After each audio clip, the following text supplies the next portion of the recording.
Hello and welcome to Daily Covfefe with Carter and Keri on Unsafe Space. Today is Monday, August 5th. We had book club last night. It went well. We had book club. It was a good discussion. Thank you everyone for joining who was in book club. It was nice to be able to see some of the people whose names we see on YouTube comments and in other places and actually hear. And one of the things that I was impressed by was there were some really great insights. Yes. We did. If our whole audience is like this, we rock. I don't know, but wow, it was great. It was. I had so much fun. Like, I really enjoyed it. I was like sort of unsure how much people would feel comfortable contributing, but everyone had something interesting to say, and I thought it was a good size group. And yeah, I was really, I don't know, I feel very grateful for the audience that we have and people who want to participate and stuff like that. Absolutely. And along those lines, I know we've mentioned that we've hit 1,000, thanks to our audience, subscribers on YouTube. Keri, we said we're going to schedule a demonetization party. We have actually been officially approved for monetization, although I haven't turned it on and done anything yet. So I've got to do that. But I'm sure that demonetization will shortly follow. But we're going to have a party anyway. Keri, we're going to do a Covfefe Live tomorrow. That's our celebration. I don't know what else we're going to do, right? We'll figure it out. We'll do something like a live Covfefe party. Yes. At what, 9 a.m. Pacific? Is that correct? Yes. 11 a.m. Texas time. Texas. Noon if you're on the East Coast. So, cool. Yeah, join us for Covfefe tomorrow live. Who knows what it will be like. But I think you're basically going to turn on monetization, and then they're just going to pull a plug out. Yes. Yeah. There we go. Wah, wah. That's okay. That's okay. We expected this. Keri, I know today you and I want to talk about kind of a heavy subject, but I think it needs to be addressed. And I know my heart was heavy this weekend when I saw both mass shootings. And perhaps this is just me projecting, but I imagine that a lot of people were kind of taken aback by, last week we had the Gilroy Garlic Festival, one in California. Then this weekend we had two in a row, like within 24 hours of each other, two mass shootings. And no matter where you stand on gun issues or whatever, it's disturbing and I think gut-wrenching to see this, right? And my guess is a lot of people, I was certainly asking the question, even though I felt like I knew the answers, I was certainly asking the question again, what the hell, how did we come to this? What the hell is going on? Why is this happening? And so I think it's worth talking about a little bit. I do want to put it in context. Gun violence has been going down for the past several decades. We are seeing the sensationalization of mass shootings. The media, the cathedral loves mass shootings. I mean, the only segment of the population that didn't have a heavy heart after this, in my opinion, and maybe I'm ascribing more evil to them than they deserve, but I don't think so. No. Mainstream media. They were the only ones who were probably secretly gleeful that they had mass shootings to talk about. But I don't think you're ascribing too much evil to them. I think they people who work in like nurses and cops become desensitized. People in the army become desensitized towards certain things, and a lot of times will develop like a dark sense of humor to deal with the trauma, and that's part of their job. I think the media does that, but in a sick way, not in a healthy way. The media, I just imagine they have dark humor about it, but it's from they profit off of it. Like they profit off of this, and they get clicks off of this, and they salivate over it. I imagine. Yeah, and granted, to some extent, that's our fault as the public for responding to that. But it's definitely something that I think gets them excited. They get to talk about mass shootings. Now, the other context I want to give, I don't want to talk about the details of these, but I do want to give some context a little bit. The El Paso guy, I'm gonna read just the first sentence out of the manifesto that he wrote. The first sentence: in general, I support the Christchurch shooter and his manifesto, period. That's what he wrote. Now, I've written articles on the Christchurch shooter. I'm going to link to them again below, because I think if you want to understand what he means by that, everything else in here is kind of related to the Christchurch shooter manifesto and this guy's kind of take on it for America. But if you want to read, I wrote extensively about the Christchurch shooter. I'll put that link in. I mean, unfortunately, what you wrote it's very relevant to this. And I knew when you wrote it, we said we're going to see more now, because the Christchurch guy, his manifesto was the type, I think, that would inspire others. And that, combined with what the media did, which was to both sensationalize it, but to avoid having a conversation around some bits of truth in his manifesto, that's going to lead to more people acting out in this way. Because in all of these things, there are elements of truth, and then there are false assumptions, right? And if you don't address the true parts, and the only person addressing the true parts are these crazy extremists, then they're more attractive to people, like to people who could be pushed that way. I don't know if am I articulating that okay? Or yeah, I mean, this is generally how lies work, right? Lies don't work well when they're just lies. They work well when they're packaged together with other things that seem plausible and half truths or partial truths or some facts somewhere that seem like you could weave a narrative out of them. And that's, if I was going to sum up the Christchurch shooters manifesto, it would be, took some facts and real issues and a bunch of evil, bad premises and weaved them together. And if you don't tease them out and you're not willing to have the conversation about the issues that were brought up that were real, then the only person talking about them is the Christchurch shooter.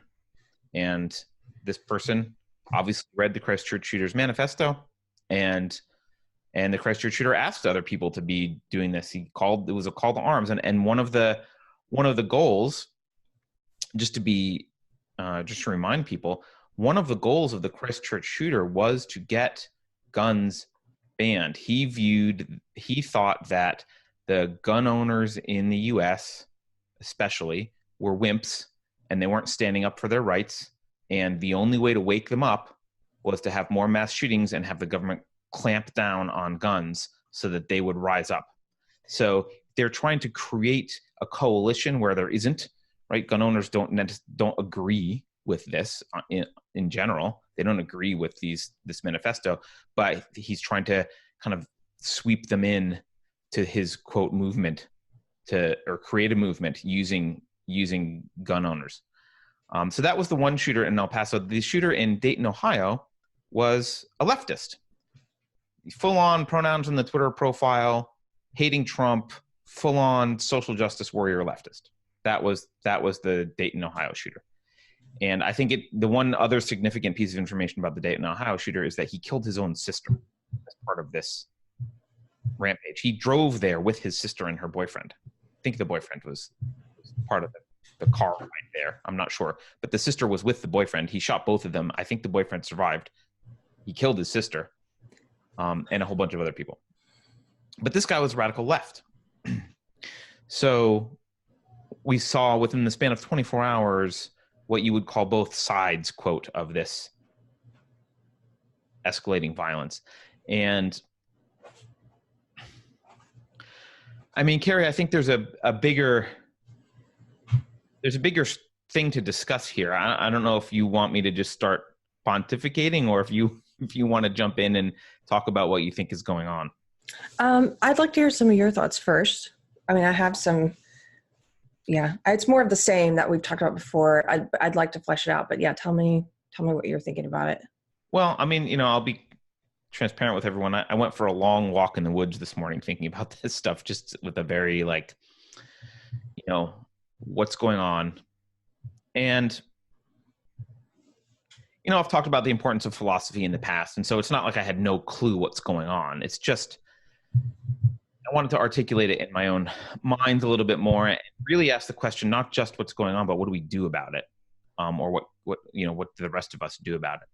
So I think the way I would describe this from a high level, Keri, is the veil of the matrix is falling. And what I mean by that, when I'm saying the matrix, what I mean is we have, I know I talk about like the cathedral being like the media and all that ilk pushing things, right? We have a society in which the narrative, or not even the narrative, the argument, the central issue for decades and decades has really been around who controls the gun in the room and how should the state move forward? Like, how should the state expand? How should the state do things? Our argument has been completely limited to collectivism, 100% limited to collectivism.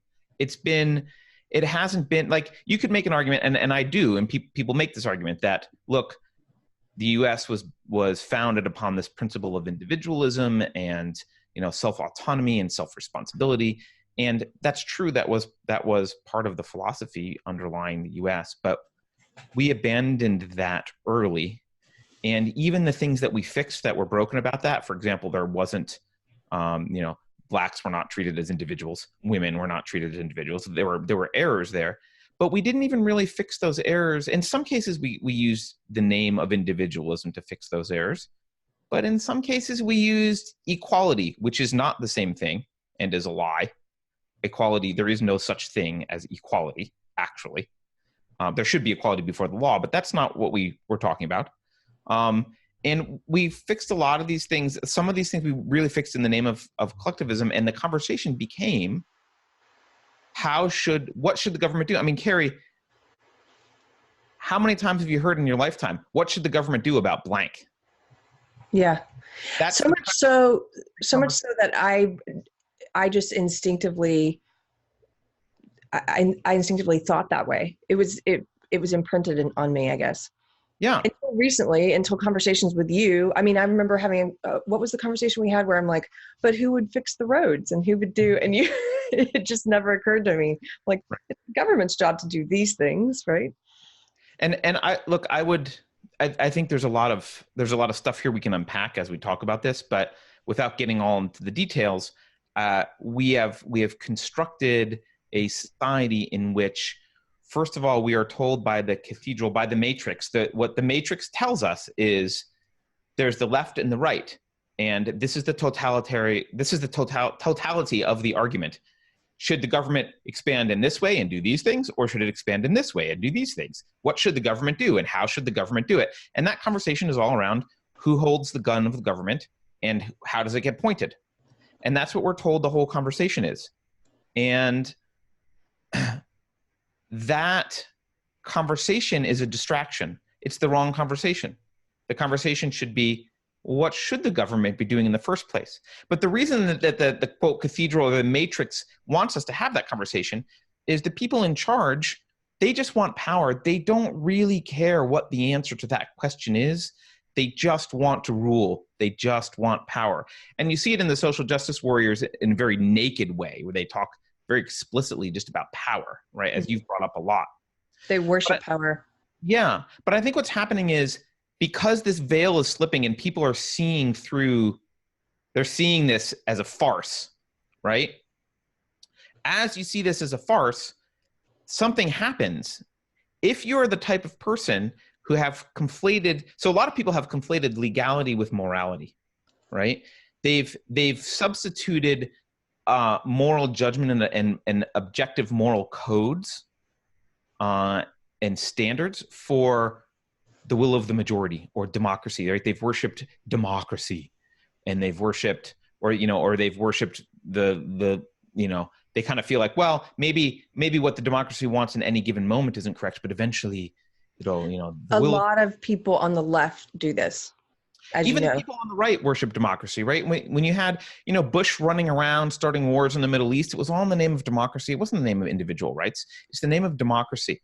And what happens, I think, was when this veil starts to slip, you start to realize that morality and legality are not the same thing. And I just want to give an example before you move on for people. Sure. So, because this helped crystallize this in my mind and help me understand it. I'm just going to speak from someone who's on the left because that's what I know. And that's an example I can give. A lot of people on the left are like, you better bake that cake for the gay couple because I think it's immoral for you not to bake it. Therefore, it should be illegal for you not to bake it. That's the way they view it. They conflate the two. Whereas I'm of the opinion now, you may believe it's immoral for him not to bake it, but it shouldn't be illegal. It may, in fact, be immoral. Right. But it should still be legal. Right. Right. But that's right. So we've conflated this, and we've done it. I can think of no better like grand example than our worship of the word democracy, right? And the will of the people. Morals don't come from what most people say they are. That's not how morals work. 51% of the people aren't right by virtue of the fact that they have more, right? And this is kind of part of what we've been told. This is the story. And when that veil starts to slip, when people start to recognize, and I think it's on the left, the easy thing to recognize there is like Trump got elected, and suddenly it's like very hard to argue for democracy if you're on the left and Trump is who gets elected. Now they're trying to abolish the Electoral College. They still have got some excuses for this, but the fact is there's a large percentage of people who voted for and want Trump, and that's very disturbing to someone who believes that the majority is right by virtue of the fact that they're the majority. And you have similar on the right. You're seeing obviously a lot of this veil, a lot of what the cathedral pushes out is very leftist, and so that's starting to slip as well. And when that veil slips and you start to realize that morality and legality aren't the same thing, if you don't have moral premises to fall back on, if you don't have moral pillars to fall back on, I think you end up with, well, then there's no morality. So in order for society to function, we have to have trust in our institutions, right? That's just, even the most authoritarian, even China. I mean, I've had this conversation with a lot of Chinese citizens recently. Even China cares deeply about what its citizens think about its laws and the authority of the state, because they know as tight as their fist is around the throats of their citizens, if enough of them don't view the Chinese government as legitimate, they're fucked, and they know it. Authoritarians know they need buy-in. And so as soon as people start to question the legitimacy of our institutions, and you're seeing it very clearly with the whole Mueller probe, and just assume that all the things people say about Hillary Clinton and all the things people say about Trump are both true, because one side believes one and the other side believes the other. There's not justice in any of it, right? There's no justice anywhere. Now, I don't think that all things that both sides think are true, but that's not the point. The point is there's clearly a lack of trust in the system, and that trust, the more you talk about how bad the system is, and again, media loves narratives of, there was a cop who tried to shoot a dog, which was an unjustified shooting of the dog in the first place, and killed the woman. The woman called for assistance. She had a medical emergency. She called for assistance. The cops came to help, got scared by a dog, tried to shoot the dog, and shot her and killed her. And of course, this goes viral, and this gets played up. And is that good? No, obviously it's a horrible, horrible thing. But the more and more of this stuff gets out there, and the more people see that our rulers are not special, they're not good people, they're not above reproach, they are people who do evil just like anyone else, the less we have faith in our institutions. And there clearly are different rules for the rulers and for the non-rulers. Another great example in recent history is the bailout of the banks, right? We have this weird oligarchy where we've got the Federal Reserve, which is private, and all these banks that are members of the Federal Reserve, and they've special treatment, and they can socialize their losses. They get to keep the profits when they do well, and they socialize the losses. Instead of going bankrupt or going to jail, what happens? They get bailed out, right? And that's unjust, and people see that, and they look at the system, and they lose faith in the system. And I think when you, That's what Occupy Wall Street was about. That was that's what I people, mean. yeah, seeing through the veil on, and mostly that was people on the left. I think it was a mix of people, but it was mostly people on the left. And it was exactly what you're talking about, sort of losing faith in the government. Yeah, and a lot of these shooters are millennials, right? And they grew up in this, and they see that they see it for the lie that it is. And if they have no morality to fall back on, um, it depends on, as Scott Adams would say, I would think it depends on what movie they're watching. If they're watching the leftist movie, then they are the Dayton, Ohio shooter. If they're watching the movie on the right, then they are the El Paso shooter. But because they have no morals to fall back on, because they've lost trust in the institutions, and of course it's the most unstable members of society that are vulnerable to this, right?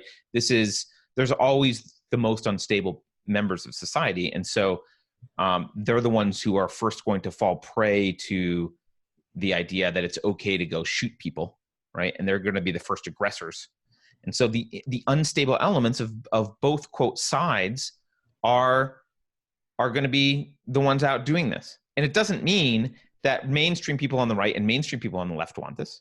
It just means this is what the unstable elements are going to latch onto. These are the narratives they're going to use to justify their angst and psychological upset and psychological trauma. And they've lost faith in what they were told was mommy and daddy will take care of them. We know we've made the state to be parents. And so as soon as you lose trust in your parents, it's very traumatic for some people. Yeah. You're going to say something, Keri. Well, I was just going to say, yeah, it starts with, of course, the most unstable elements, but that's why the Christchurch shooters manifesto was one that you and I talked about, and you wrote the series on, as being one that was going to inspire others because it was written in a very accessible way, because it did include elements of truth. And there's this theory that I read about. I'm trying to find the article, but I think I read about it in the New Yorker, called Riot. And it was a guy who was using riot theory to explain mass shootings. But the idea being that you start with the most unstable elements, but then the threshold is lowered for other people. And so over time, you will see more of these things happening, because it's like in a riot, there are the people who have the threshold of 0 who are the first to pick up a rock and throw it. And then there are the people who have a threshold of 1 who are like, well, I'm not going to throw a rock unless somebody else is throwing one. Okay, well, now I'm going to throw a rock because someone else is. And then you have the people with threshold of 2. Well, they'll throw a rock if enough people are throwing one.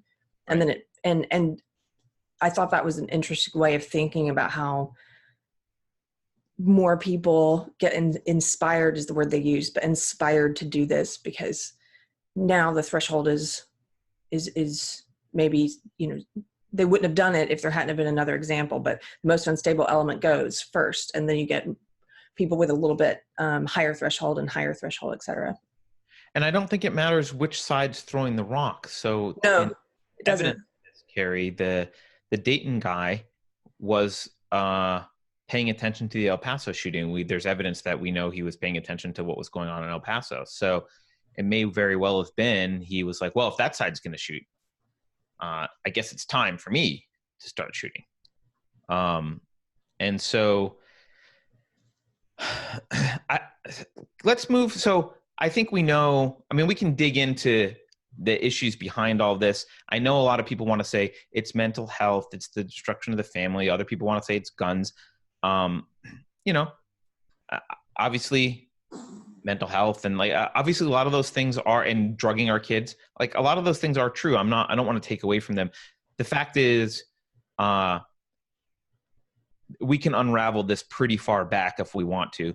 There's psychological instability happens for a variety of reasons. We are in a state that promotes psychological instability, promotes the environment necessary for some of this. We've got a bad philosophy on top of it, which can be used to rationalize this. There's a lot of stuff behind it.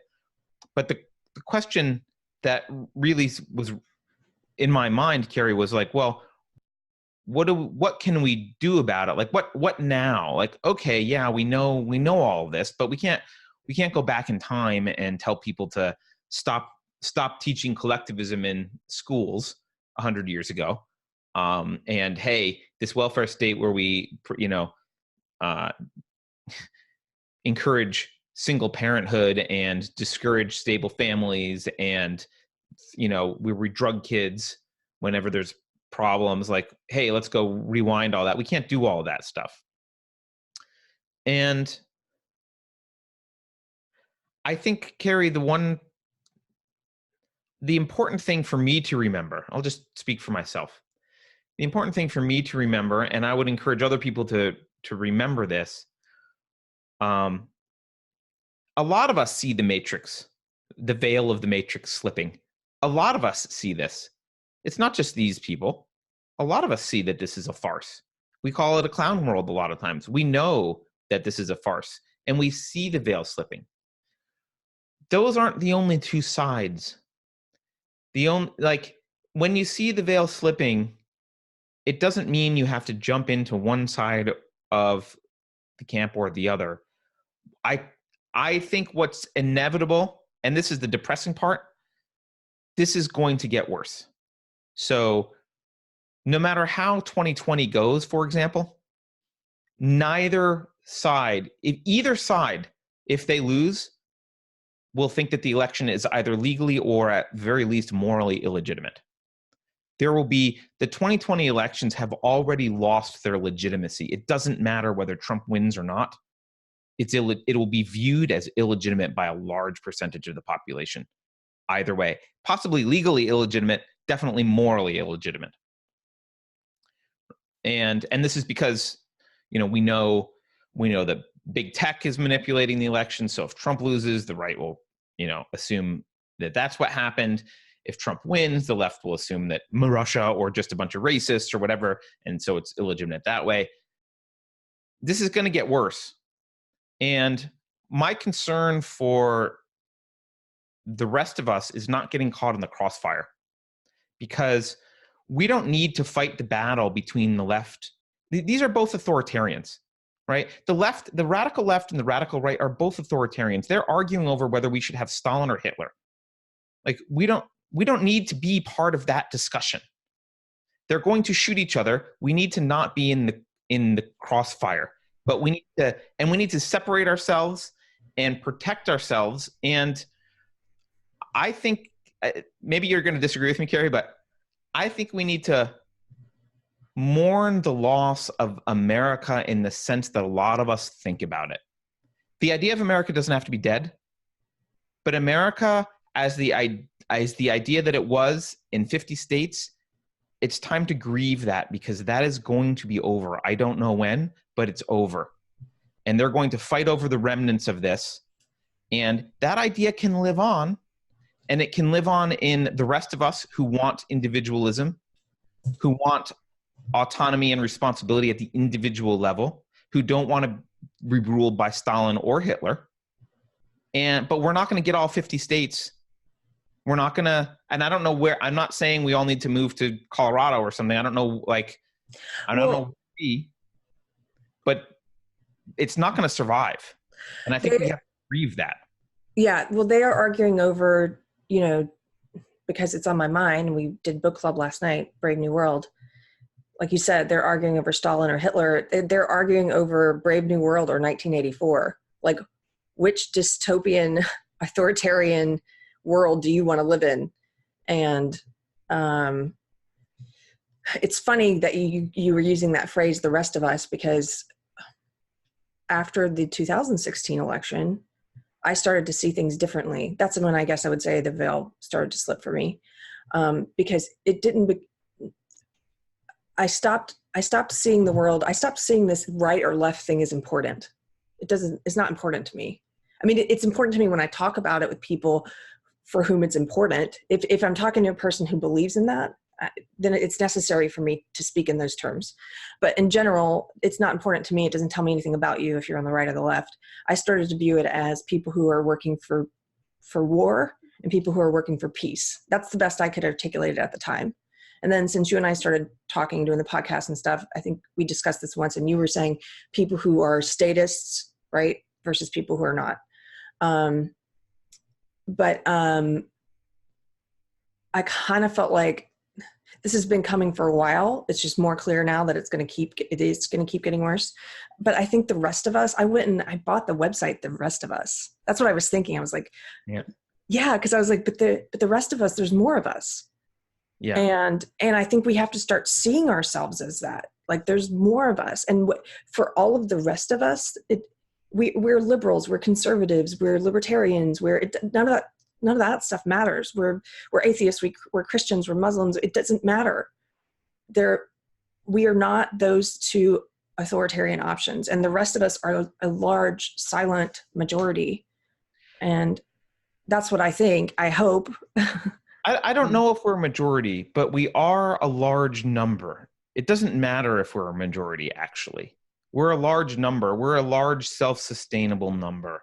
So it doesn't really matter whether we're 50% or 40%, but it's a large number. And it's odd to me on the one hand, look, I'm an anarchist ultimately. I'm a libertarian. I'm not advocating for anarchy right now, but like I'm a libertarian on the road to anarchy philosophically person, and I'm an atheist.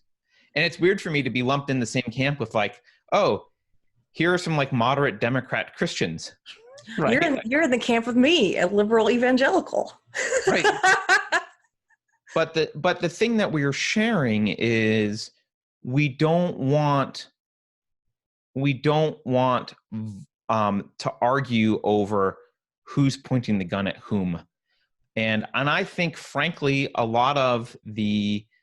think something that's good that's happening is a lot of people that were maybe more centrist or moderate are realizing they have to pick a side, and the side they need to pick is statism or not statism. And they're realizing like, oh, if I have to give up arguments over my roads because I don't want to be ruled by Stalin, I'll give up roads, right? Like we'll figure out how to build roads later. That's a better path for me to go on. And I don't know where that group is going to go. And I'm not saying that everyone agrees, but I do think the way that we protect ourselves from there is a war brewing between the right and the left. And when I say right and left, I'm meaning the extremes of these. There is a war brewing, and my guess is actually the left will win. The left will win politically, and because they have the numbers and they have control of the state and they have big tech. Yes. So, but the way that we protect ourselves is we need to be a community, and we need each other. We need to support each other, and we need to become more vigilant. Like, how do I want to say this? I don't know where to move to. I'm not saying you have to move to the American Redoubt tomorrow, although you should look up the American Redoubt and check it out. However, at some point, many of us will probably have to move. I live in California. I've got personal reasons why I'm kind of stuck here right now, but this is not going to be where I'm going to be able to stay. I'm not going to have the luxury of staying here. And not everyone gets to, look, some people have to grow up and live during the Spanish Inquisition. Some people have to live during the Black Plague. Some people have to live during the Holocaust. We have gotten to live during an era of Facebook and Netflix where the most angsty thing is some fucking argument on Twitter with someone. That era is coming to a close. We are going to have to live in a more uncomfortable, less pleasant world. And that is very clear to me. I don't want to run around saying it's tomorrow. We're going to be, we're not going to be trading ammo tomorrow. But at some point, things are going to start to get pretty uncomfortable. And we need to start, I think we need to collectively grieve the loss of the comfortable America that we know in our lifestyles, and accept the fact that it's not going to remain comfortable, but we are strong enough to have discomfort and live with discomfort and support each other in discomfort and make it through to the other side and carry the torch of individualism to wherever it's going to remain and rebuild from there. And I don't know where that is, and I don't know when that is, but there are enough people who care about individualism that we can keep the torch alive and we can support each other. But we can't do it if we're fat and lazy and we're watching Netflix and we're refused to give up the pleasantries of our lives, because eventually we're going to have to. We're going to have to do that. And I don't want to do it any more than you do. I would rather watch Netflix and eat ice cream. And just kind of be in denial. Yeah, be in denial. That's what that is. It's like again, to bring it back to our book club discussion last night, like Soma. It's like zoning out, choosing to just not face, I don't know, reality. I would say, I mean, I don't know practically what people can do. I saw Maj Touré from Black Guns Matter saying, you know, I encourage you all to go get firearms training, learn how to be proficient, and I encourage you to learn first aid and, you know, learn how to be a little bit more self-sufficient. I mean, that's definitely advice I need to take. Yeah. I mean, I agree with him completely. I also think building a community is very important, because the truth is, as self-sufficient, I mean, the most self-sufficient survivalist you know would have a pretty shitty life surviving on their own. Specialization of labor and expertise and a community of people voluntarily interacting with one another, that's civilization. Like that, we have that still. We can have, if we have a group of people who are recognize what's coming and are willing to support each other, I think that's the best defense against this. Not that you shouldn't also do the things that Keri's talking about, absolutely. But I think it starts with a conversation, and often that conversation starts in your own head, right? Which is accepting that, you know, I wanted to live out the rest of my days being able to watch Netflix and eat ice cream. I wanted the comfort of the society that we built. There's many beautiful things about the society that make it very easy for us to live and enjoy our lives. There's a lot of beauty here. And I wanted to just enjoy that. And I think the first conversation is a conversation with yourself, which, dude, it's not possible. It's not happening. Well, no, enjoying yourself is, I mean, that's kind of the antidote to this. No, in that society that way, it's not going to continue in this way, right? And things are going to change. And I think for some people also the conversation starts in their family. Like often in a family, usually one of the partners is a little bit more threat vigilant, often the guy, right? Not always. Not in my relationships. Maybe. But often the guy, it doesn't matter. One of the partners is often the one paying attention to, like, look, these are the external threats that we have to worry about. This is what's going on with society generally. These are the things that we have to start stocking food. We have to start thinking about where we're going to move to, not because we like the restaurants or we like the culture or that I can get a better job there, but because it's a safer place with like-minded people who will support us when things start to go south. And I don't know when they're going to go south, honey, but they're going to go south and we need to start preparing for it. And that's a hard conversation to have with your spouse, because often the other spouse is focused on, like, oh, the kids have a math test next week and I want to make sure Brian is really good at soccer and enjoying his soccer team, and, you know, Sally needs to do whatever. And like, they're focused on the vacation that we're going to take. We're going to go to Disney World next year. And they're focused on the family and the kind of immediate environment, which is all great, but that needs to be balanced with, like, hey, the redcoats are coming, right? Like that we need to be careful. This may not continue. And that's a really, really hard conversation to have, but it's important. And it's also, I want people to understand the reality of it. It's hard to live in a state where you're paying attention at that level all the time, right? Do you know, are you familiar with the color codes for mental awareness that Jeff Cooper put out years ago, Keri? Yeah. So he had this analogy for like mental awareness of and he was talking about specifically immediate threat situations. And so red meant like you were actively engaged in a firefight, right? Like that's when things are red, right? You're engaged in a firefight. When things are orange, when you're in like orange state, you have a specific threat that you're like, oh, that guy might do something. Like you're like super turned on and focused on like switched on and focused on that guy's behavior because it could escalate to red really quickly, right? When you're in yellow, you're kind of in this general state of like, I know where my exits are. I'm kind of paying attention. Who might have a gun in here? Who might be whatever? Like, you know, I'm kind of aware of my environment, right? But most of us live in white, which is like staring at my phone. I have no idea what's happening around me. Oblivious to the world. Oblivious, and white is a necessary psychological state, at least in my experience. Like, you know, when you're home watching Netflix and chilling, you're in white, and that is fine, and it's refreshing and comforting and great. I spent a time in my life where I tried to be in yellow whenever I was out, always. It's really tiring. It's really fucking hard to be in yellow all the time. But, and I'm not suggesting that everyone has to do that all the time, but I do think we need to start, you know, it's a good analogy to kind of start paying attention to, like, there are threats out in the world, and those threats are increasing.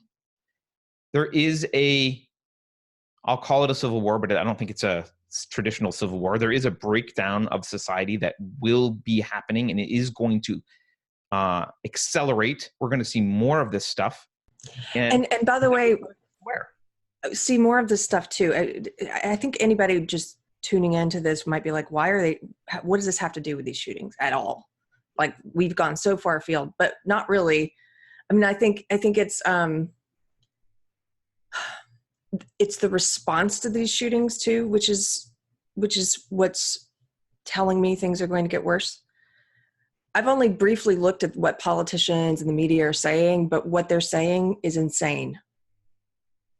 Well, I mean, I guess if you think that this is unrelated to the shootings, then you are ignorant about why these shootings are happening, right? So these aren't random. It's not because there's more guns. There aren't more guns per capita. Like, we've had guns per capita. We've had a lot of guns per capita for decades, right?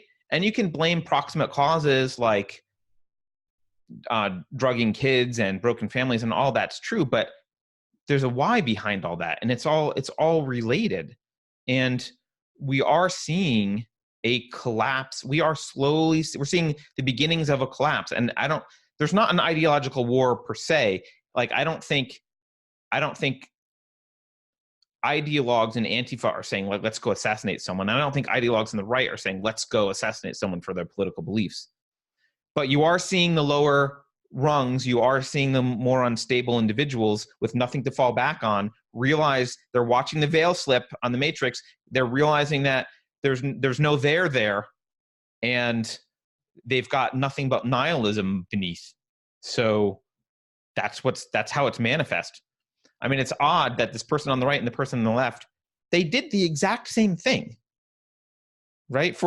They both shot innocent people unrelated to their problems that they viewed in society. They both just killed innocent people. It's the exact same result, right? Which is why I don't think Go ahead. Which is why I'm saying I don't think this is escalated to actually like one side directly fighting the other openly, because they're just killing random people right now. It's the unstable elements of each side getting agitated and killing people. Right. But what comes next is, so right now it's the unstable elements, but then you have the cathedral, right? You have the propaganda people on each side or what have you, who are going to pull more people into this and turn it into a right versus left thing. So I'm looking at what people in the cathedral are saying, people on the left, like politicians, media, and they're not talking about Dayton, the Ohio one, because that was a leftist, or if they are, they're just lumping it in and ignoring the fact that it's different. It's a different reason. Yeah. And so what they're saying is white supremacy, and they're also using it as a weapon against Trump and the right, that's what I think is insane. I saw Beto O'Rourke on a little clip of him on some news interview saying Trump is a white nationalist. That's insane. You're crazy. They've gone from implying it to now this is something they're using to just step right out there and say he is. You don't think that's going to end somewhere horrible down the road? That's where we're at now. That's the debate now. That's what terrifies me is where so you've got these crazy unstable elements doing this, and then you've got these propaganda arms who are using it to push their desired conflict that they want to have. They want to have a war. Yes, because the left especially wants war because they'll win. And I don't mean they'll win with guns. Obviously, the right has more guns and blah, blah, blah, but they're not going to fight that kind of a war. This isn't going to be, we draw a line between California and New York and the rest of the states, and we, fight an official war with firearms. That's not what this is. This is a revolution. This is taking over the government, and the left will take over the government. They will win that. And they'll consolidate with big social. It's already happened in other countries. There are other countries' governments who are going to Facebook and stuff and saying, give us all this information on this person and we're going to go arrest this guy. They're already working together. I mean, look at the amazing turnover between Hillary Clinton's campaign and Google. Like the people who are working for Google now who are working for her and vice versa. They're one entity. If you don't realize that big social and the media and the Democratic Party are all one entity, you're not paying attention. Yeah, and I would actually go beyond. It's not even just big social. It's and it's large corporations, and this is inevitable. Look, anyone who is wealthy, like super wealthy, and has a lot to lose, right? So these large corporations are going to go with stability. And the left is offering some modicum of stability, right? If you play, or at least that's their promise. If you play nice, if you help us out, we're going to be in charge. And everyone kind of gets the left is going to be in charge, right?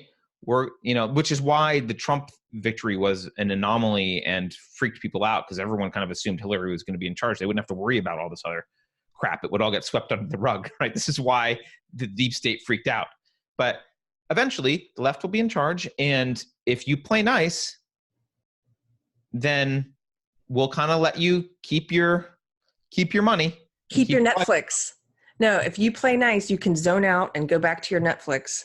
Well, I'm talking about specifically talking to the wealthy corporations, like the large corporations and the wealthy. Oh, yeah. Okay. You help us and play nice, and you can be part of the fascist ruling class, right? You can be, because, even Elizabeth Warren knows that she needs corporate minions to do her bidding at the end of the day, no matter what she says.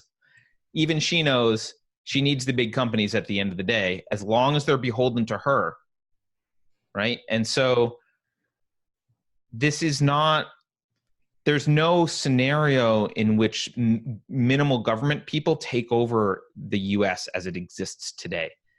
The hope is that the non-statists carry that ideology somewhere and keep it alive and are able to defend it from the rest of the US, right? And that's the winning scenario. That's it.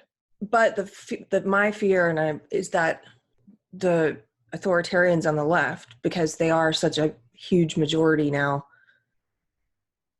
compared to the authoritarians on the right, that there's going to be this backlash that happens where all the stuff that the cathedral has been saying about white supremacy and is going to come true. It's not true currently. That's the crazy thing. It's like 0.004%, something insanely small percent of the people would fall into that white nationalist category, but they're trying to tell you it's this big, huge boogeyman, and they're growing it into a boogeyman. Yeah, well, that's what we are seeing with these shooters, right? Yeah, they are. And that's where that resistance will come from. And that's what that battle will be. But that's my message to people is like, step out of that battle. Yeah. Like, You don't have to go to the boogeyman. no, You don't have to be either boogeyman. no, but you do have to be careful to not get caught in the crossfire. And that means building a community of like-minded people. It means giving up some comfort and recognizing that you may have to move at some point. I don't know where, but you may have to move. You may have to have a little bit more hardship than you're used to. You may have to make decisions, between two bad options that you don't like, but that's the only way to step out of this game, because it's a bloody battle and you don't want to be part of either side, and you don't want to get caught in the crossfire. And some of us are going to get caught anyway in the crossfire, no matter what we do. But there are other people, like Keri thinks it's maybe a majority. I don't know, but there's definitely a lot. There's a plurality. There's a lot of people out there who also are not fundamentally big statists. They want individualism and they disagree on how much. That's fine. But at least they want to move in the direction of, it's really a directional thing. They want the government to shrink, not get bigger, right? And we can argue about how much we want it to shrink, but those of us who want it to shrink and are afraid of this authoritarian mindset that the quote other sides are battling over, we're the people who can keep the torch of what the idea behind America was alive. Yeah. But you can't do it by yourself. You're going to need a community. And you guys are all welcome in Texas. Huh? You're welcome in Texas. I don't think Texas will survive. You don't? That's pretty sad. No, Texas will not. I don't think Texas will survive. I don't know where we'll survive. And I'm not telling you to do anything specific because I don't know where to go and I don't know when. I don't have the answers. But I am saying, yeah, you can prep physically. There's prep you can do. But also really just emotionally and mentally, I think it's time to grieve the loss of the United States as a 50-state entity focused on individual rights. That is dying. And we're watching it die, and I'm not even sure it's on life support anymore. I mean, you could make an argument that it's already dead, but it's in the death throes, and it can't be saved in its current form. But the idea can be saved, and there are plenty of people who want to save the idea. And we don't need all 50 states to save the idea. That's okay. I feel like this is a downer, this episode. Well, I tried to end on a positive note, come to Texas and hang out with me, and you're like, Texas is going under. So everything everything I say, I'm kidding. I'm not curious what people think about this, though. I'd like to hear in the comments from our audience, because I don't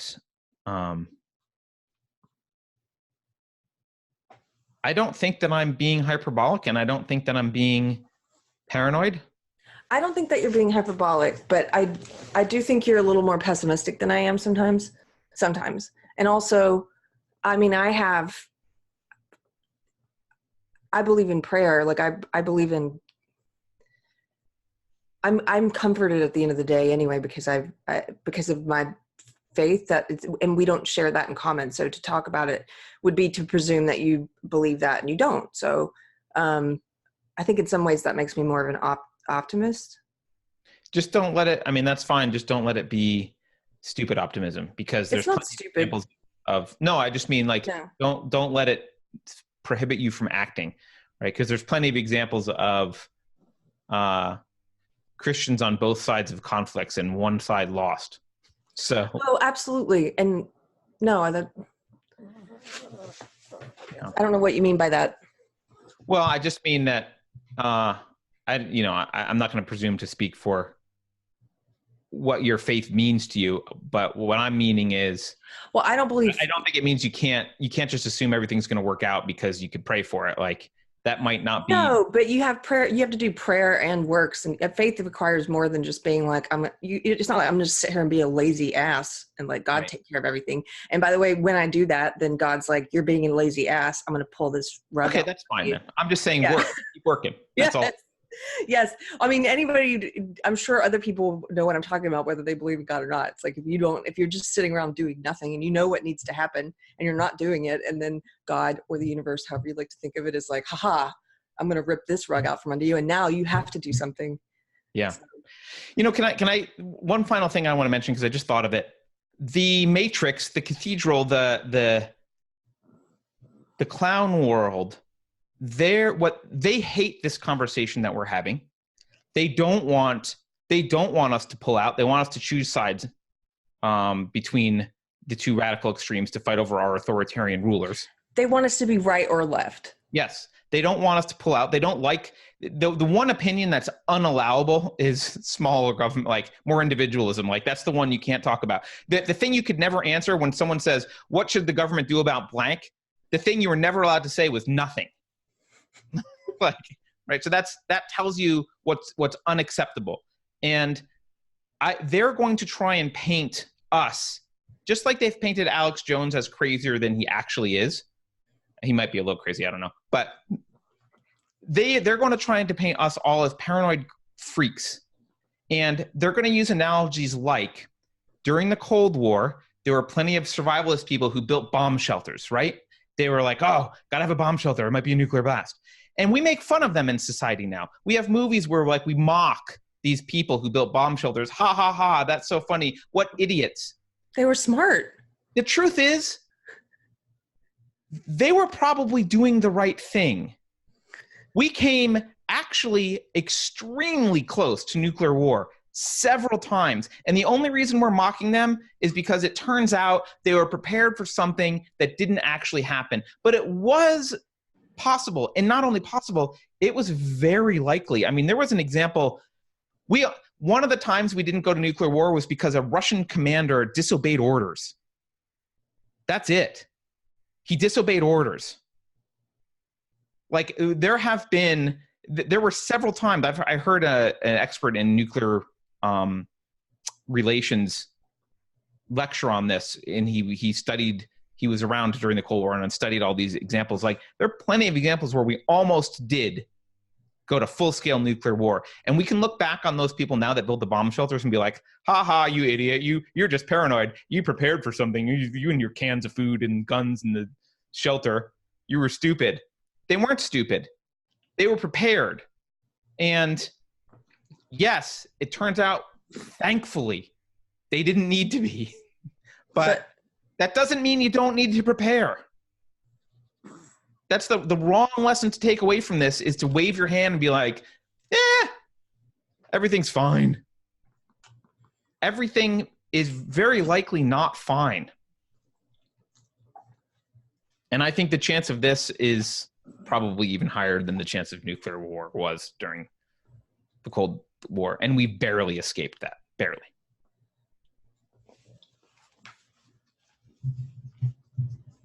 So have a great day, everyone. Woohoo! Yeah. If you like the rantings of these madmen, please share, like, and subscribe.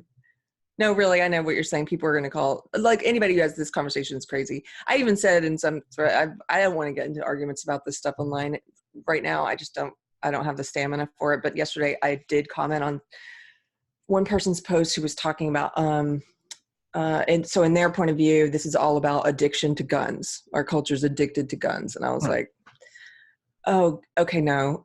But or he was like, it's a sickness. It's a gun sickness. That's what the problem is. Like, no, we do have a sickness. We do. But I would say it's not guns, or you're talking about shootings. You're talking about a symptom of a sickness. What's the sickness? The sickness is all these other things, one of which is nihilism. But when you say that, people, nihilism, what's wrong with it? What are you talking about? Like, okay, we're just not going to be able to have a conversation because we're speaking completely different languages. And so those people, they're going to say like, you're crazy and I don't know. But be willing to be called crazy and be willing to have the tough conversations with people around you so that you can protect your family and build the coalition of people around you who get it, right? And who will support you and who you can support when things heat up, which they are heating up, and they'll continue to heat up. Yeah. Well, thank you guys. Thanks for tuning in. And on a positive note, we'll have a fun party tomorrow. We'll have a demonetization party for Kofefi at 9 Pacific, 11 Texas time, noon Eastern. There will be puppies.